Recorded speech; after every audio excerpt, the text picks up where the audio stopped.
Hi, my name is Sherry Ultra. I'm excited to apply for a math teacher position. I'm a recently graduate with a Bachelor of Secondary Education major in Mathematics from Western Philippines University. During my time as a math teacher at Sandoval National High School, I gained hands-on experience my teaching skills and communication skills were effectively communicate with students and utilize a variety of teaching methods to maximize students' understanding.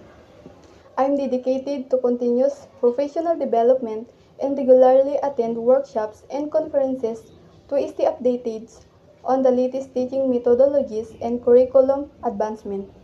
I'm eager to contribute my expertise to a school that values innovative teaching and student success. My resume provides further detail on my qualification, but I wanted to personally express to strong interest and opportunity. Thank you for your consideration. You can reach me at 096495000513 or sherjoyultra@gmail.com.